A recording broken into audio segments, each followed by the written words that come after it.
ఇది పొంతనలేని తీర్పు. పిటిషనర్ల సందేహాలను నివృత్తి చేశాం.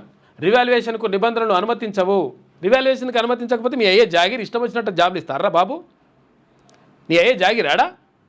గ్రూప్ 1 ఉద్యోగాలు తీసుకుపోయి డైరెక్ట్గా ఇచ్చేస్తారు. ఎవరికి పడితే వానికే 10 మంది ఎట్లా ఎక్కువ వస్తారా? తొక్కి కొడుకులు ఒక్కొక్కరిని తొక్కాలి, మొత్తం కూడా కసరు కక్కాలి. ఎట్లా ఎక్కువ వస్తారు? 10 మంది ఎక్కువ ఎట్లా ఎక్కువ వచ్చిర్రు? ఎంతమంది అభ్యర్థులు ఎట్లా మోసం చేసిండ్రు? నిజంగా అసలు ఒకవేళ పారదర్శకంగా జరిగి ఉంటే ఇటువంటి పరిస్థితి ఎందుకు వచ్చేది? ఇంగ్లీష్ మీడియంలో రాస్తే మార్కులు ఎక్కువ వేస్తాం, లేకపోతే తెలుగు మీడియంలో రాస్తే మార్కులు తక్కువ వేస్తాం, వీళ్ళకైతే ఎక్కువ. ఇవన్నీ లంగ కథలు ఏంది?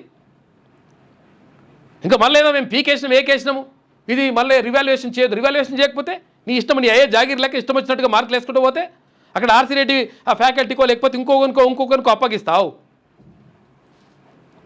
నీ ఇంట్లోకి ఇచ్చినట్టు జాబులు తొక్కల కొడుకులను ఒక్కొక్కటి మొత్తం ఇల్లు ఎవడైతే ఇవన్నీ చేసిండో పాపం. ఇప్పుడు ఉద్యోగాలు వచ్చిన వాళ్ళు కూడా వాళ్ళు ఉద్యోగాలు వచ్చినటువంటి సంతోషం వాళ్ళకి లేదు. తర్వాత ఇప్పుడు నిరుద్యోగులు కూడా అరే మేము ఇంత కష్టపడి రాస్తే, ఇంత కష్టపడి 10-12 సంవత్సరాల నుంచి కష్టపడి చదువుకుంటే లాస్ట్కి వస్తే ఇట్లా అయిపోయాయని చెప్పేసి వాళ్ళు బాధపడు.